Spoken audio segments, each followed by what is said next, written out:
Bonjour, juste avant de commencer cet épisode, je voudrais vous parler d'un manuscrit exceptionnel et d'une campagne de souscription pour lui faire rejoindre les collections de la Bibliothèque nationale de France. Le bréviaire de Charles V, qu'on appelle aussi le bréviaire à l'usage de la Sainte-Chapelle, est un livre de prière particulièrement décoré et enluminé qui a été réalisé pour le roi Charles V en 1370. Il a été conservé dans des collections privées depuis la fin du Moyen-Âge et il n'est réapparu qu'il y a quelques années. Il est donc quasiment inconnu des spécialistes et son étude permettrait d'en apprendre beaucoup plus.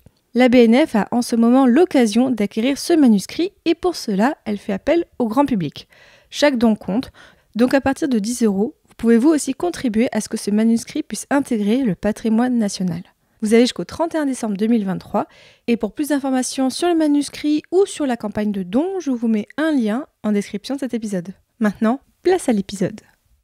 Le Moyen-Âge est à la mode et j'en suis très heureux parce que je crois que cette époque a été absolument décisive. Je t'ai dit qu'elle soutenait sa thèse le 28 ? Une thèse sur quoi ? Les chevaliers paysans l'ont mis au lac de Paladru. Au lac de Paladru ! Passion médiéviste, l'histoire médiévale vue par ceux qui l'étudient.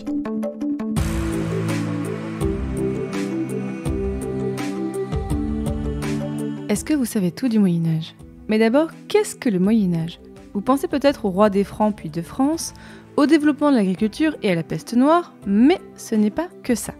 En général, on dit que le Moyen-Âge est une période de 1000 ans, de l'année 500 à l'année 1500. Mais, vous l'entendez dans ce podcast, il y a autant de définitions du Moyen-Âge que de médiévistes.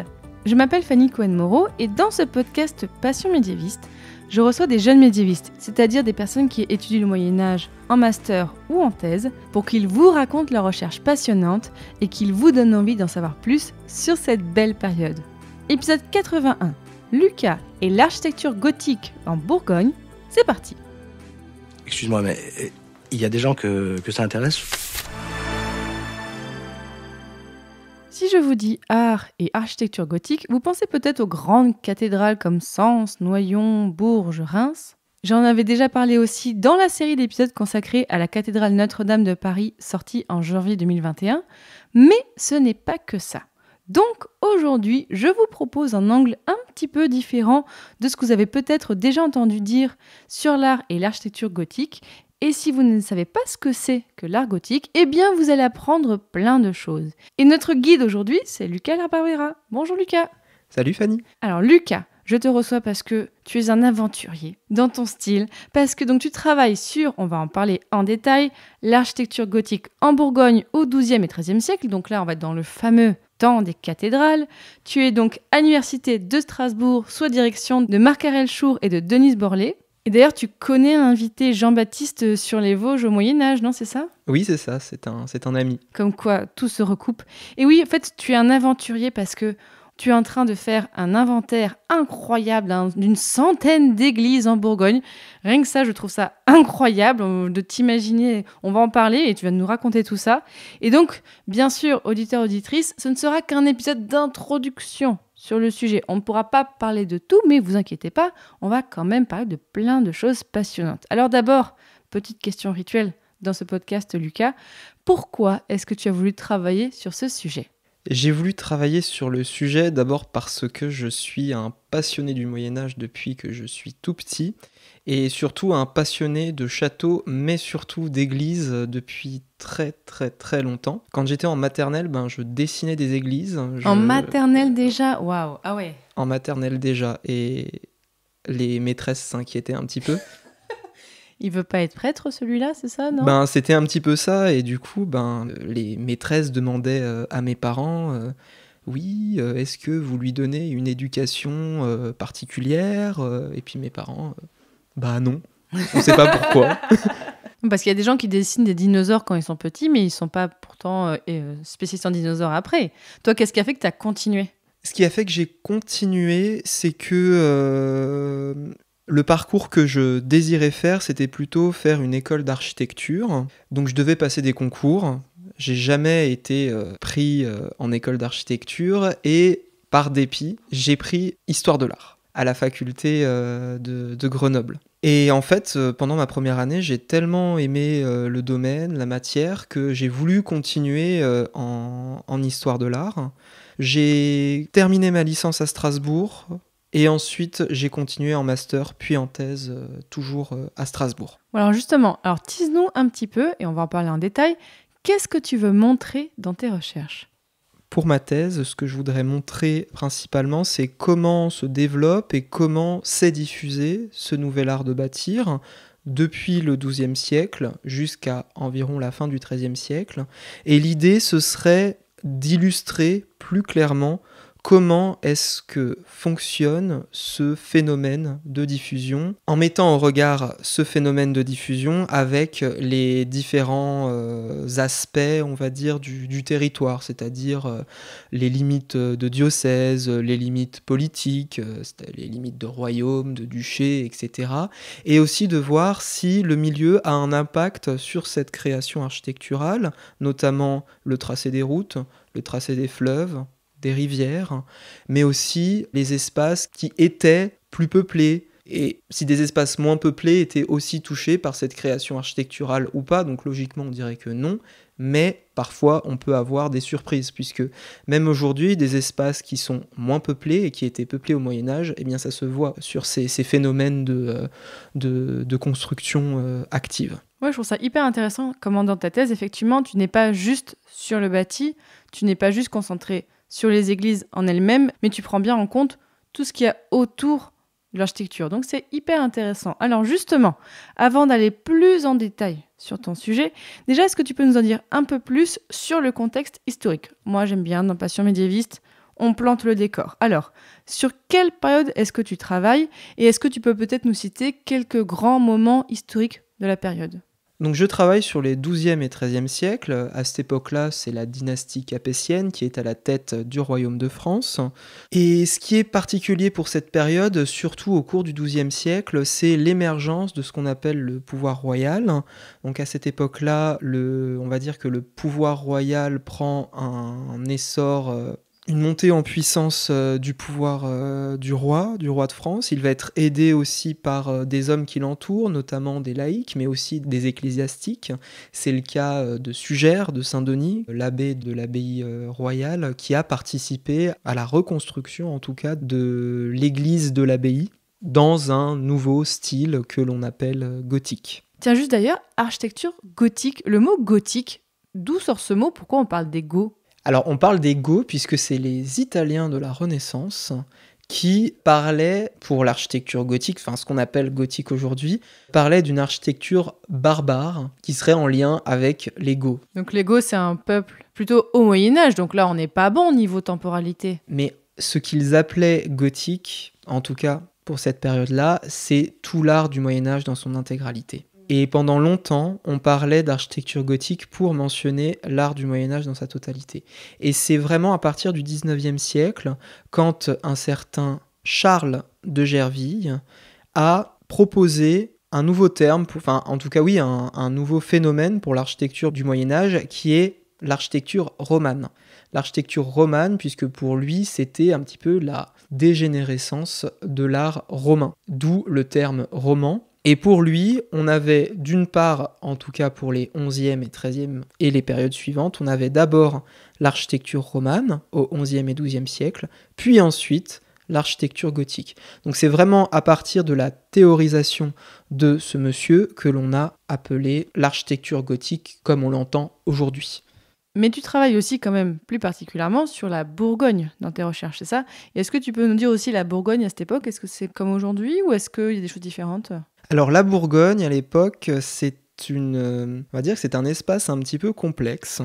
À la base, c'est un royaume, c'est le royaume de Bourgogne, on va dire à partir du VIe siècle. Puis, en 843, il y a le traité de Verdun. Le traité de Verdun, c'est la séparation de l'Empire carolingien entre les trois fils de Louis le Pieux. Et cette fragmentation de l'Empire va être très importante dans la mesure où ce royaume de Bourgogne va lui aussi être fragmenté. On va avoir notamment le comté de Bourgogne qui va faire partie de la France médiane, qui se développera plus tard comme le Saint-Empire romain germanique, donc qui sera rattaché par la suite au Saint-Empire romain germanique, et d'autre part, à l'ouest, le duché de Bourgogne, qui lui est rattaché à la Francie occidentale, et plus tard au royaume de France. Et donc, au XIIe, XIIIe siècle, on a cette Bourgogne-là, cette Bourgogne occidentale, que l'on appelle plus communément le duché de Bourgogne, qui n'est pas non plus un espace homogène, puisque le duché est relativement un petit territoire qui, au XIIe siècle, est plutôt situé dans le département actuel de la Côte d'Or, et qui ensuite va progressivement se développer, et qui va croître un petit peu plus au sud, notamment en reprenant des territoires de l'actuel département de la Saône-et-Loire, et c'est surtout le comté de Châlons qui va être repris par les ducs de Bourgogne. Donc, côté occidental de cet espace bourguignon, nous avons le duché qui se développe, et de l'autre côté, nous avons les départements de la Nièvre et de l'Yonne, qui étaient des territoires bien plus morcelés que du côté du duché. On avait le comté de Nevers, d'Auxerre et de Tonnerre, qui, au XIIe et XIIIe siècle, appartenaient à un même prince. Donc c'était le comte d'Auxerre, Nevers, Tonnerre. Et au-dessus encore, on avait plein de petits territoires, que je ne vais pas mentionner parce qu'il y en a beaucoup, et qui faisaient tampon avec le domaine royal qui sont les territoires que possédait directement le roi de France. Bon, c'est bien, comme ça on a bien posé le cadre. Alors, avant aussi de parler de l'art gothique et de l'architecture gothique en Bourgogne, rappelons déjà les éléments de base sur l'art gothique. À partir de quand est-ce qu'il apparaît et où ? L'art gothique, alors, il se développe plutôt à partir des années 1130-1140.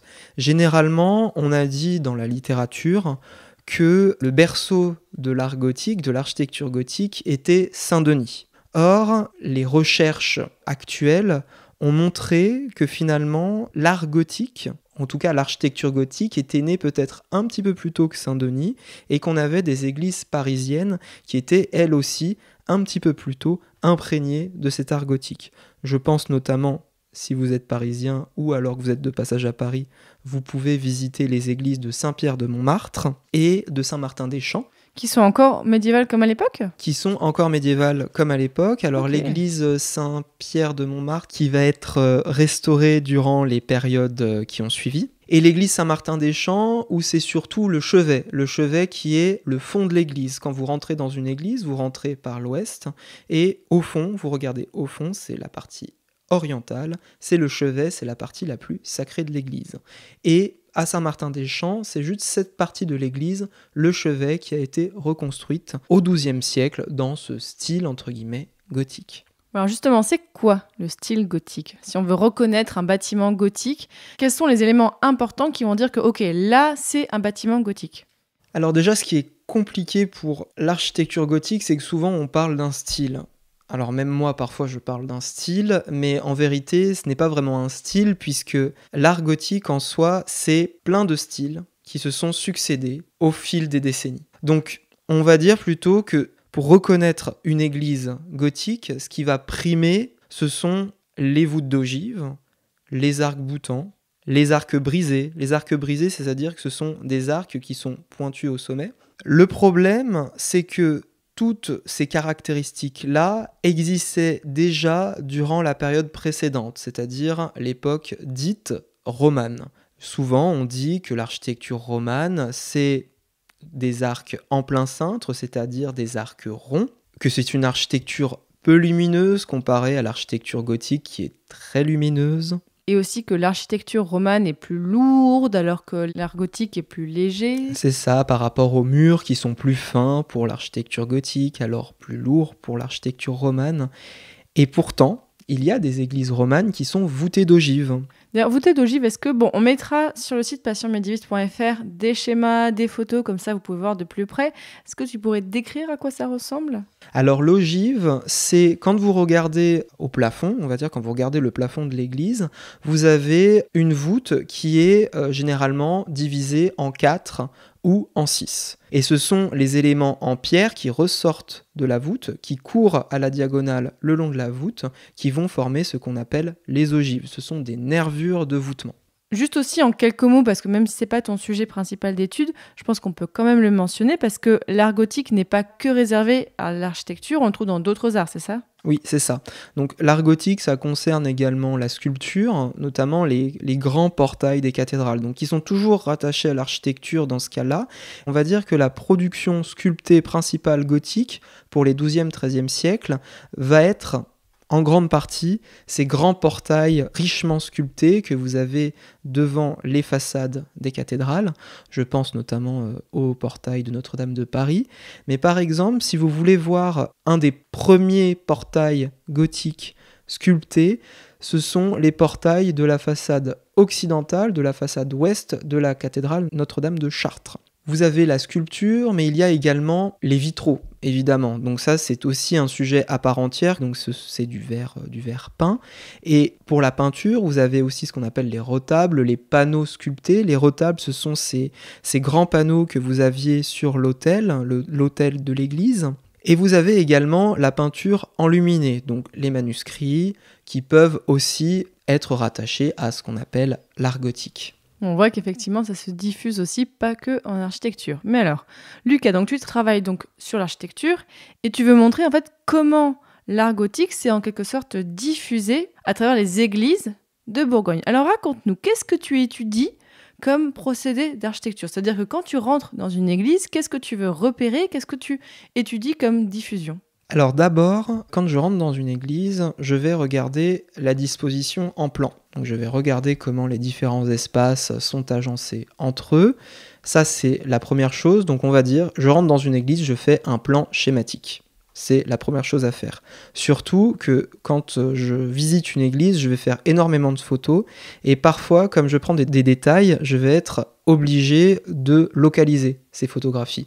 Donc je mets des petits numéros et au fil des photos que je regarde pour mes analyses, eh bien je saurai où est localisé le détail que j'ai pris en photo. Donc le plan en premier lieu et ensuite je vais regarder ce qu'on appelle l'élévation. L'élévation, c'est la disposition verticale du mur, c'est-à-dire comment est-ce que le mur est orné, puisqu'il y a des arcades, des arcatures, des fenêtres. Comment est-ce que les bâtisseurs ont disposé les différents étages des murs, puisque vous rentrez vraiment dans une cathédrale, vous avez plusieurs étages dans le vaisseau central, c'est-à-dire la partie vraiment centrale de l'église.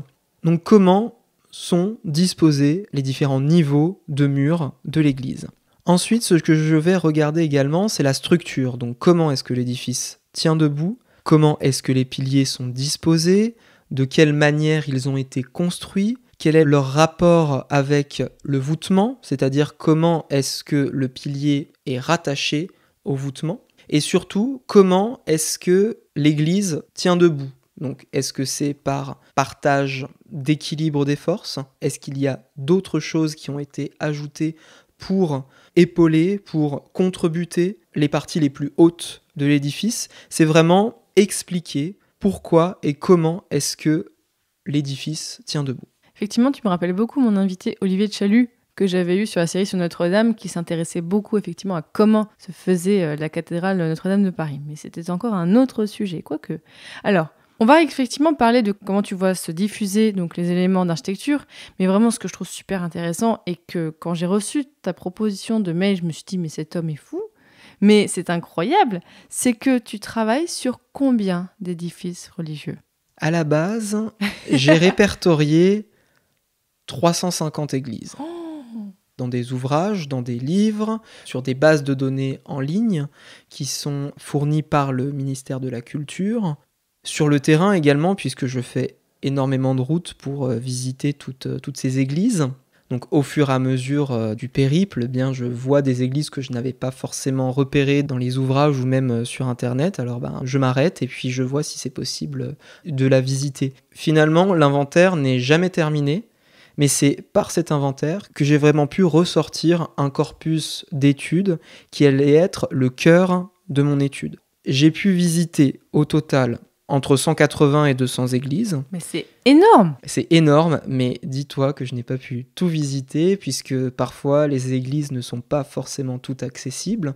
Il faut savoir qu'en Bourgogne, il y a énormément de monuments historiques.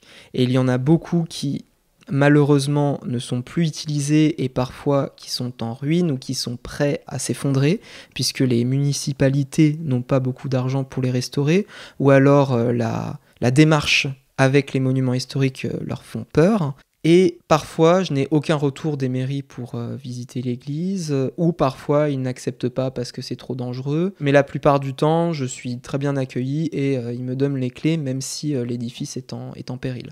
Et en général, dans quel état sont les édifices que tu étudies? Il y a de tout. En fait, j'étudie les églises, donc ça va de la grande cathédrale à la petite chapelle de campagne. Donc je vois vraiment de tout. Je peux par exemple citer les 2 églises de Chablis. D'ailleurs, je fais une petite parenthèse, si vous allez à Chablis, il y a un très bon terroir. À consommer avec modération, enfin faites ce que vous voulez, hein, bien sûr. Évidemment à consommer avec modération, mais c'est vrai que ça fait partie un petit peu Non, de mais la tu région. m'étonnes, on sait pourquoi tu as choisi la Bourgogne comme lieu. Oui, les églises. Non, mais c'est ça, en fait, tu passes ton temps à sillonner les routes de Bourgogne et à déguster les mets locaux, c'est ça? Je suis démasqué. Oui, parce que du coup, là, depuis que tu as commencé ta thèse, tu as passé tes journées sur les routes. Oui, c'est un petit peu ça, et c'est surtout pour organiser le périple, parce que souvent, il faut contacter d'abord la mairie pour être sûr que l'édifice est accessible. La plupart du temps, il n'est pas ouvert au public. Donc il faut que ce soit le personnel de la mairie qui m'accompagne ou alors qui me donne les clés. Alors déjà, pour leur dire que oui, j'étudie les églises dans le cadre d'une thèse, parfois, ils se demandent un petit peu ce que je fais. C'est si étonnant que ça pour eux? Pour certains, oui, puisque vraiment, parfois, je me retrouve dans des endroits où je pense pas grand monde ose s'aventurer. Même si, la Bourgogne est souvent sillonnée par beaucoup de touristes, mais si par exemple tu vas dans la Nièvre, il n'y a pas grand monde. S'il y a des gens qui m'écoutent et qui sont dans la Nièvre, envoyez-moi un message. J'espère que... Manifestez-vous, montrez qu'il y a des gens dans la Nièvre. Mais surtout que la Nièvre est un très beau département et il y a de très beaux édifices et qui justement parfois ne sont pas très accessibles puisque justement je pense qu'il y a aussi ce manque de tourisme. Et on a des édifices, d'énormes édifices qui sortent un petit peu de nulle part et qui sont vraiment admirables et remarquables. Mais là, plus de 180 églises à inventorier. Est-ce que c'est pas trop fastidieux? Est-ce que tu n'as pas peur de te noyer dans tout ça? Au début, j'ai eu très peur de me noyer parce que, effectivement, il y a beaucoup d'églises. Mais il y en a certaines sont des églises rurales, de campagne. Donc on va dire qu'elles sont moins remarquables que certaines grandes églises, dans le sens où les financements n'ont pas forcément été les mêmes, et les objectifs, la visée, n'était pas forcément la même. Donc dans ce cas, l'analyse va être un petit peu plus rapide. Mais maintenant que je sais vraiment où est-ce que je vais et qu'est-ce que je veux montrer pour ma thèse, eh bien, j'ai décidé de partir des grands édifices. C'est généralement ce qu'on fait quand on travaille sur une région. Donc je pars des grands édifices, des édifices les plus remarquables, qui ne sont pas que des cathédrales, puisque en Bourgogne, les cathédrales gothiques, j'en ai uniquement 2.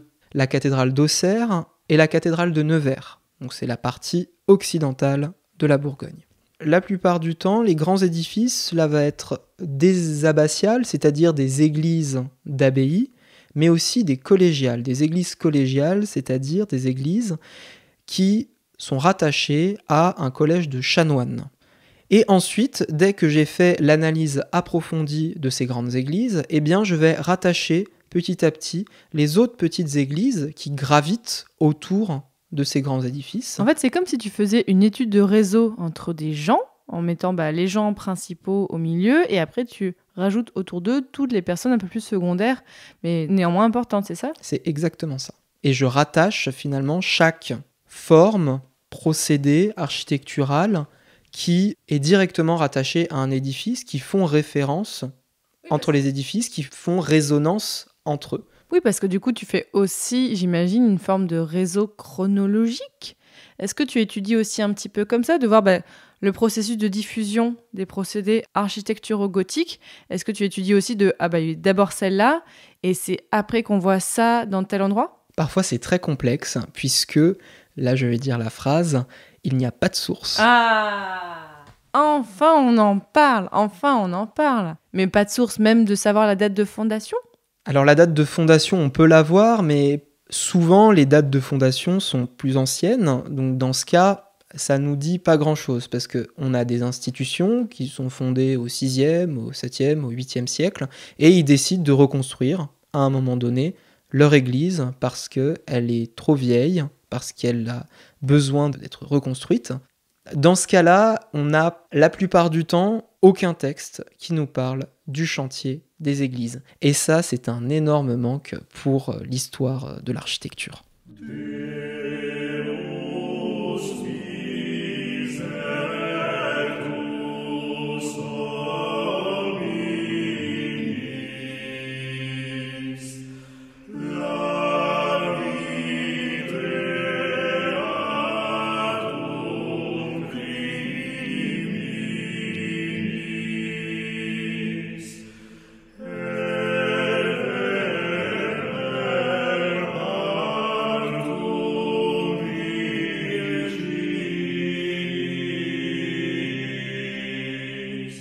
Bon alors, qu'est-ce que tu observes dans ces églises ? Qu'est-ce que tu vois comme diffusion de l'architecture gothique ? Alors, ce que je regarde et que je compare généralement, ce sont les éléments du décor monumental.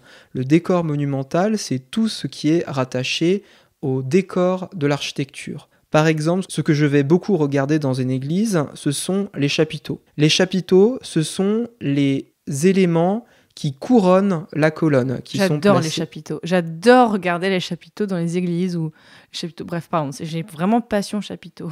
Et bien justement, les chapiteaux vont être très utiles pour la datation des édifices, puisque généralement, leur décor, quand on les compare de chantier en chantier, eh bien on peut voir qu'il y a des points communs, des rattachements ou parfois une évolution. Et c'est à partir de là qu'on va pouvoir dire « Ah, peut-être que cet édifice est contemporain à celui-ci » ou « Il est un petit peu plus tardif que celui-ci parce qu'il y a tel motif qui apparaît à ce moment-là. » Bien sûr, il y a d'autres éléments aussi qui sont pris en compte, notamment ce qu'on appelle la modénature. La quoi ? La modénature, c'est l'ensemble des moulures qui se retrouvent dans l'édifice. Si vous voulez, on va reprendre le cas des ogives. Les ogives, je vous ai dit, c'est des sortes de nervures qui courent sur les voûtes, et ce ne sont pas juste des blocs de pierre. En fait, ces blocs de pierre sont taillés précisément, ils sont ornés, et ils suivent un profil symétrique qui a été taillé par un tailleur de pierre spécifique, bien précis, et ce sont ces profils que l'on va pouvoir relever et ensuite comparer de chantier en chantier pour voir s'il y a une évolution ou si c'est la même chose. Mais est-ce que tu étudies juste le décor ou aussi comment l'édifice lui-même est fait ? J'étudie aussi comment l'édifice lui-même est fait, puisque je vais reprendre la question de la structure. La structure, donc je vais regarder comment est-ce que le vaisseau central, c'est vraiment, quand vous rentrez dans l'église, c'est la partie la plus longue et centrale de l'édifice. Et justement, généralement, ce vaisseau central, eh bien, il est très haut, il est voûté en pierre, et ces voûtes, elles vont exercer une force de poussée sur les côtés de l'église. Et dans ce cas, il fallait avoir une technique pour pouvoir la contrebuter, cette église. Donc, qu'est-ce qu'on faisait ? Généralement, on prenait la technique de l'arc-boutant. L'arc-boutant, c'est un arc qui ressort des toits de l'église et qui vont venir s'appuyer contre le mur central de l'église et qui va vraiment permettre de stabiliser l'édifice qui est voûté de pierre. Oui, donc, on les voit à l'extérieur des églises. Quand on est de dehors, en fait, on les voit, ces arcs comme ça qui dépassent, c'est ça ? Exactement. On va dire que dans le détail, quand on regarde la conception structurelle de l'édifice, on a des choses qui changent au fur et à mesure des décennies, où parfois on voit que certains chantiers sont un petit peu plus en retard par rapport à d'autres, donc aussi il faut aussi voir comment analyser tout ça et savoir s'il y a un retard ou pas. Et c'est vraiment l'analyse dans le détail de la structure qui va permettre de rattacher des chantiers entre eux et qui vont vraiment permettre de mettre en lumière un groupe d'églises entre elles et de savoir quand est-ce que ce groupe d'églises a été bâti. Est-ce que tu as déjà eu des surprises en étudiant ces édifices ? Quand je visitais mes églises, j'ai commencé plutôt par l'espace est de la Bourgogne. Donc c'est la Côte d'Or et la Saône-et-Loire. Et je me rendais compte que ces églises, elles étaient un petit peu différentes. C'est-à-dire, en quoi elles étaient différentes ?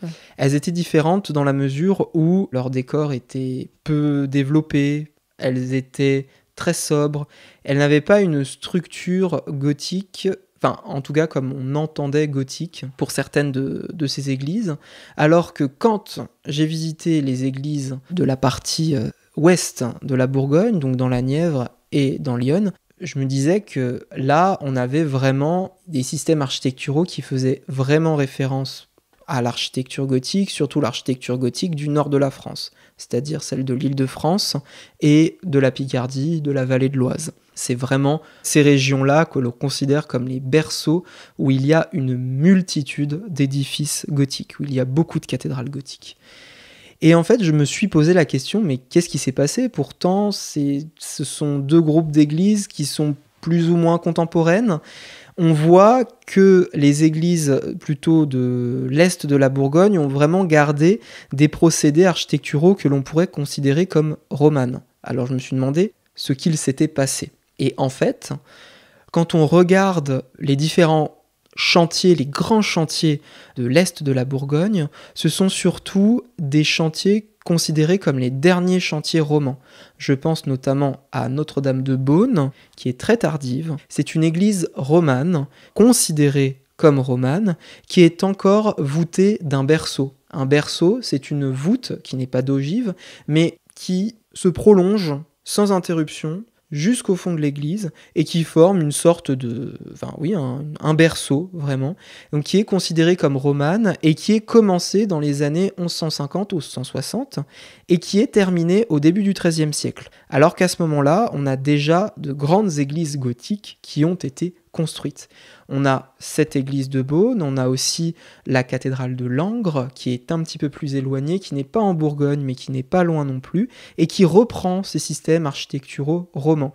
Et c'est certainement parce que ces édifices, ces derniers édifices romans, ont été construits, ils ont peut-être influencé toutes les églises qu'il y avait autour, et dans ce cas, c'est pour ça que ces petites églises gothiques du XIIIe siècle ont encore une tendance romane, alors que dans l'ouest de la Bourgogne, ce sont vraiment des églises que l'on peut considérer comme gothiques, puisque nous avons un chantier très important dans cette partie de la Bourgogne, qui est le chantier de la Madeleine de Vézelay, que je vous conseille vraiment d'aller voir parce que c'est une vraie merveille, surtout quand on voit l'église sur la colline au loin, c'est magnifique, je suis amoureux de Vézelay.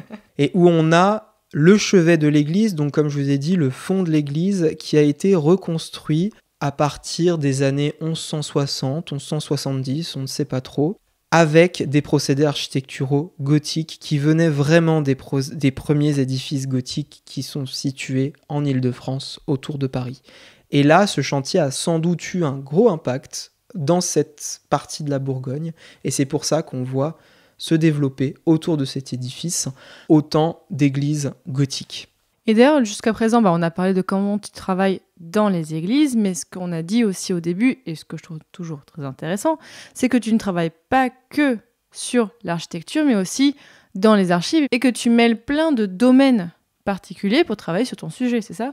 Oui, tout historien de l'art, normalement, va aux archives. Donc ça, c'est un passage obligé, même si ma source principale, finalement, ce sont les monuments. Donc souvent, ma directrice de thèse me dit « il faut laisser parler le monument, il faut laisser le monument s'exprimer ». Mais on est tout de même obligé d'aller aux archives pour voir de la documentation.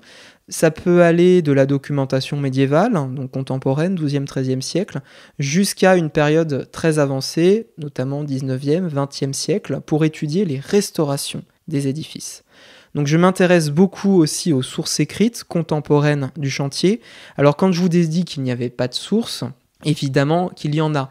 Mais il n'y a pas de source dans la mesure où aucune source, en tout cas très peu, vont mentionner un chantier. Généralement, on va s'attacher à des dons qui sont faits à l'institution à un moment donné. Par exemple, quand vous avez un don de carrière, ça peut pourquoi pas être un don qui aurait servi à la construction de l'église, puisqu'une carrière, c'est là où on va prélever les pierres pour la construction. En fait, tu vas avoir des sortes de sources indirectes qui vont te renseigner sur la construction de l'église ou la vie de l'église en elle-même, c'est ça ? Exactement. J'ai un seul exemple qui mentionne la reconstruction d'une église, donc c'est pour la cathédrale d'Auxerre. Il y a une source très précieuse, donc ce sont les gestes des évêques d'Auxerre. C'est un ensemble de textes qui nous parlent de la vie des évêques d'Auxerre. Et il y a un texte, 2 textes même particuliers, qui sont relatifs à l'évêque Guillaume de Seignelay, qui nous dit qu'à un moment donné, l'évêque Guillaume de Seignelay a décidé de reconstruire l'église parce qu'elle était vétuste et parce que tout autour d'Auxerre, on reconstruisait les églises. Et ça, c'est très précieux parce que pratiquement aucun texte au Moyen-Âge ne nous mentionne cela. Et il y a un deuxième texte qui est daté, ce qui est incroyable, de 1217, et qui nous dit qu'en 1217, le chantier de la cathédrale était en cours, et qu'à un moment donné, il y a 2 tours qui s'écroulent, qui c'était les anciennes tours de l'église romane, donc il y a tout un texte. Et c'est un texte très précieux puisqu'il va nous aider à dater plus ou moins avec précision le début du chantier de cette cathédrale. Donc là, c'est une source exceptionnelle. Ce qui est intéressant, c'est que cette cathédrale d'Auxerre, dans ce cas-là, est bien datée, et grâce à cette datation plus ou moins précise, eh bien, je vais pouvoir dater les autres églises par des comparaisons, mais bien sûr, ce sont des comparaisons multiples qui ne tiennent pas sur un seul élément. Je me demandais aussi, est-ce qu'on a au Moyen-Âge, à cette époque-là, des textes qui théorisent ce que font les gens ? Est-ce qu'il y a des textes de théorisation de l'architecture gothique ? Il n'y a rien de cela. À ma connaissance, il n'y a aucun texte qui nous parle d'architecture. En tout cas, pour les 12e, 13e siècles en France, on n'a pas beaucoup de données. On a juste un carnet, qui est le carnet de Villard de Haunecourt. Villard de Haunecourt, qui était un Picard, qui aurait sillonné l'Europe occidentale à la découverte des différents chantiers de cathédrales. Donc il a fait énormément de dessins, parfois des dessins commentés, ce qui est assez incroyable, où il faisait des dessins de murs qui étaient en élévation, qui étaient en train d'être construits, des projets parfois, des plans, plein de choses comme ça, mais rien de bien précis en tout cas sur comment se déroulait un chantier au Moyen-Âge. Ou alors ça va être quelque chose de bien plus tardif, au XIVe, même XVe siècle. Et à part le fait que tu étudies beaucoup trop d'églises et d'édifices religieux, qu'est-ce que tu as d'autre comme difficulté dans tes recherches, Lucas ? Mes difficultés principales, ça va être, pour commencer, le terrain, puisque au-delà des visites, il y a aussi la route que ça représente, puisque généralement je pars une semaine et je passe le plus clair de mon temps sur les routes, donc ça peut être assez fatigant, mais c'est vrai que conduire dans la durée, parfois c'est très long et on peut vite fatiguer.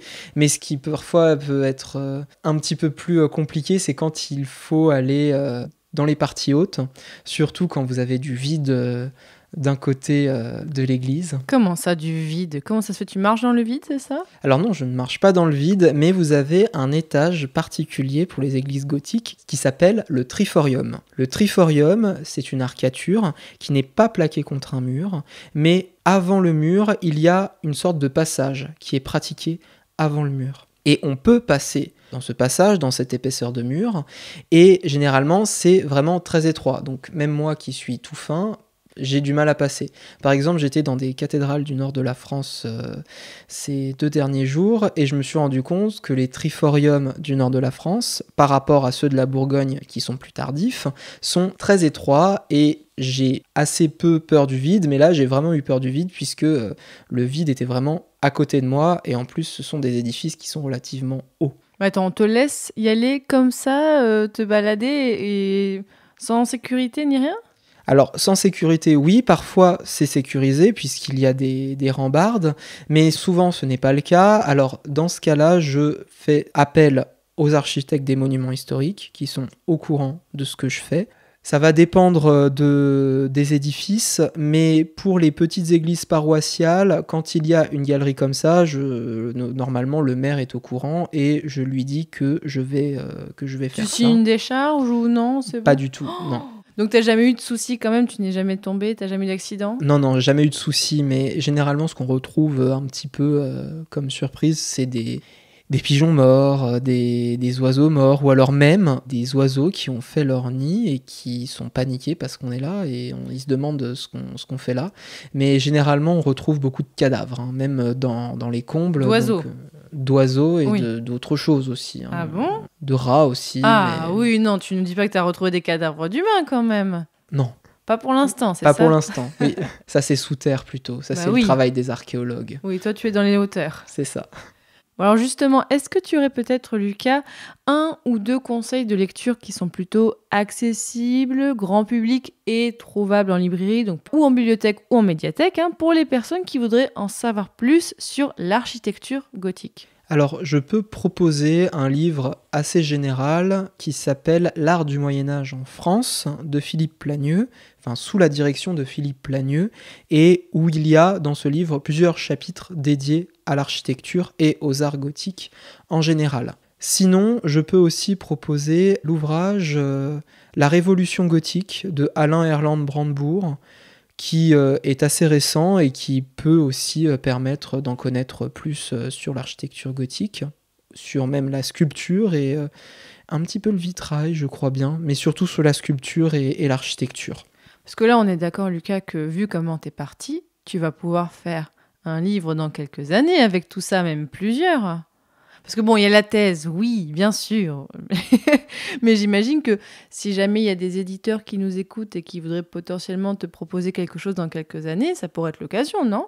À moins que tu aies déjà quelque chose de préparé. J'ai rien du tout de préparé, donc ça serait effectivement génial. Donc la publication de la thèse, pourquoi pas, mais effectivement après, comme dans ma thèse, parfois je ne peux pas aller trop dans le détail parce qu'il y aurait trop de choses à dire ou qu'il y aurait encore d'autres choses à analyser. Je pense qu'il y aurait d'autres sujets aussi qui mériteraient d'être... Tu vois, du style, je sais pas, les plus belles églises gothiques de Bourgogne. Je suis sûre qu'il y a des personnes qui nous écoutent qui seraient super intéressées pour lire ça. Donc voilà, on sait jamais. Surtout qu'en tout cas pour la Bourgogne, il n'y a pas d'ouvrage qui s'appelle Bourgogne gothique. Il y en a un qui a été écrit en 1960 par un Américain. Ah oui, donc il y a du travail, effectivement, il y a des choses à faire. Il y a du travail et c'est pour ça finalement que j'ai choisi le sujet de thèse qui m'a été finalement proposé par ma co-encadrante, que je remercie d'ailleurs. Et c'est vraiment pour ça, par ce manque, que j'ai voulu commencer le sujet. Alors justement, pour finir, est-ce que tu aurais un conseil pour des personnes peut-être qui voudraient étudier l'art ou l'architecture gothique et peut-être des conseils de sujets qui mériteraient d'être un peu plus étudiés ? Alors, pour des conseils, surtout pour les masterants, ceux qui veulent commencer un mémoire en histoire de l'art et sur l'architecture, ce qui est très rare, je conseille vraiment de commencer par un petit édifice, entre guillemets, un sujet monographique où vous allez pouvoir vous familiariser avec le vocabulaire, mais surtout avec la méthode. On n'est pas obligé de choisir un grand édifice pour commencer. Le mieux, c'est vraiment de choisir un édifice qui vous touche, qui vous a marqué pendant votre jeunesse ou pendant vos études. Pourquoi pas la petite église de votre village, si elle mérite vraiment une étude d'architecture romane ou gothique d'ailleurs. Et pour celui ou celle qui voudrait commencer une thèse spécifiquement sur l'architecture gothique, je pense qu'il faut vraiment prendre du temps pour réfléchir si on veut vraiment le faire et quelles sont aussi les finalités et également la question du financement. Donc, j'ai la chance d'être financé, ce n'est pas le cas de tout le monde. J'ai plusieurs collègues qui sont dans ce cas-là et qui, eux, travaillent comme ils peuvent. Et enfin, je trouve ça vraiment admirable. Mais vraiment aussi prendre le temps de savoir pourquoi est-ce qu'on fait la thèse et comment on va la faire si jamais il n'y a pas de financement. Et dans le cas où il n'y a pas de financement pour la première année, il ne faut pas paniquer. Vous pouvez toujours vous réessayer l'année d'après, ailleurs, pour avoir un autre contrat doctoral. Il y a d'autres institutions qui proposent des contrats doctoraux. En histoire de l'art, je dirais que c'est quand même un petit peu plus compliqué qu'en histoire, puisque généralement, on a moins de potentialité, en tout cas peut-être. Mais il faut vraiment aussi se dire, si vous postulez dans un laboratoire où il y a des historiens et des historiens de l'art, il faut aussi toucher les historiens. Il faut aussi leur montrer comment est-ce que vous pouvez aussi vous inscrire dans les questions des historiens. Et c'est pour ça que je m'intéresse pas seulement qu'à des questions d'histoire de l'art, mais aussi à des questions d'historiens, même d'archéologie parfois, pour vraiment pouvoir étendre mon étude et l'inscrire vraiment dans un tout et non dans une seule spécialité. Et oui, et ce que je voudrais dire aussi, c'est qu'il faut être sûr du sujet. Vous n'êtes pas obligé de choisir un sujet sur une région entière ou sur un pays, c'est un travail énorme. Vous pouvez aussi choisir de travailler sur un seul grand édifice, par exemple une cathédrale, mais même une grande collégiale, ça existe. Il y a beaucoup de personnes qui font des thèses sur un seul édifice.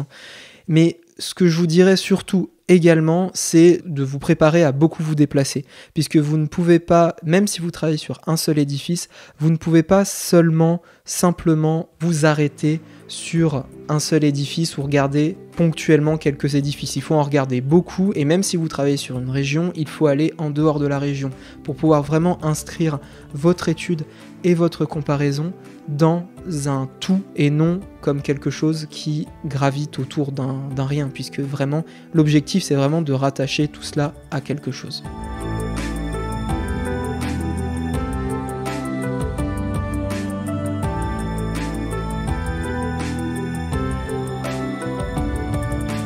Désormais, chers auditeurs et auditrices, vous avez peut-être envie d'aller en Bourgogne, de sillonner vous aussi les routes à la recherche de ces églises gothiques un petit peu partout. Donc merci beaucoup Lucas Labarbera. Grâce à toi on a envie de voyage, on a envie d'aller voir un peu tout ça. Donc je pense que tu nous as bien donné envie et puis bonne continuation pour ta thèse. Merci Fanny. D'ailleurs, donc, auditeurs, auditrices, on l'a dit plusieurs fois, mais si le sujet de l'épisode du jour vous a intéressé, alors j'ai 3 épisodes de mon format Hors les murs à vous conseiller. Donc c'est un format où je vais dans des endroits où l'histoire médiévale est encore présente, avec un travail d'immersion sonore et tout ça. Alors il y a donc l'épisode sur la cathédrale de Strasbourg, il y a l'épisode sur la ville de Dijon, une très jolie ville, où là vraiment on parlait aussi de Bourgogne, et alors dans un style plus tardif quand on parle du gothique, mais il y a aussi l'épisode sur le Palais des Papes. Alors là vraiment on est sur un monument très particulier, mais peut-être que ça vous intéressera aussi. Et donc aussi vous verrez que sur le site il y aura comme d'habitude un article qui accompagne cet épisode où on vous mettra des ressources. On verra où j'en suis à ce moment-là pour mettre pas mal de choses, mais on vous mettra bien sûr les conseils de lecture et des cartes. Et profitez que vous êtes sur le site pour aller voir tous les autres épisodes de Passion médiéviste. Je commence à en avoir fait pas mal. Oui, on est au 81. Donc oui, il commence à y en avoir beaucoup. Ce qui est drôle, c'est quand parfois les gens me disent « Mais il n'y a pas un moment où tu as retraité tous les sujets et tout ça ?» Je dis « Mais vous vous rendez pas compte, hein. Le Moyen-Âge, c'est 1000 ans. L'histoire culturelle, religieuse, artistique, sociale, politique. Je vais jamais m'arrêter, enfin, on verra. Donc vraiment, n'hésitez pas à aller voir tout ça et à aller explorer pour répondre à votre besoin, je suis sûre, insatiable de curiosité. Et d'ailleurs, profitez que vous êtes sur le site pour aussi aller voir mes autres podcasts. Et oui, parce que je m'ennuie pas. Je fais aussi Passion moderniste sur l'époque moderne. Vous savez, cette période un peu chelou, là, entre 1500 et 1800. Mais il y a aussi l'Antiquité, là, c'est la belle Antiquité. Oui, ils ont des sources, souvent des cailloux, mais c'est pas grave. Non, pas que quand même. Donc, Passion Antiquité, vous allez voir, on explore d'autres espaces géographiques. Et vous le savez peut-être, mais vous avez la possibilité de soutenir Passion médiéviste, que ce soit déjà en partageant le podcast autour de vous, vraiment, n'hésitez pas à parler du podcast à vos amis, à vos collègues et tout ça, à votre famille. Et si vous avez les moyens et que c'est possible pour vous de contribuer financièrement au podcast, eh bien vous pouvez le faire. Allez voir sur mon site, donc c'est passionmédiéviste.fr/soutenir. Je vous explique comment faire. Et moi, ça permet de payer mon temps de travail sur le podcast et d'y passer encore plus de temps. Et même de rémunérer les personnes qui m'aident à faire ce podcast. Par exemple, là, l'illustration de cet épisode a été réalisée par l'artiste incroyable Le Miroir Fou. Donc j'ai pu la payer pour son travail, c'est normal. Et plein d'autres choses aussi. Donc ce mois-ci, je tiens à remercier Franck, Valentine, Damien, Zoé, Camille, Martin, Pierre, Renaud, Le Berger Grodonnet et un énorme merci à Bernard. Et dans le prochain épisode de Passion médiéviste, nous parlerons des parfums au Moyen-Âge. Oh, vous allez voir, il est super. Salut!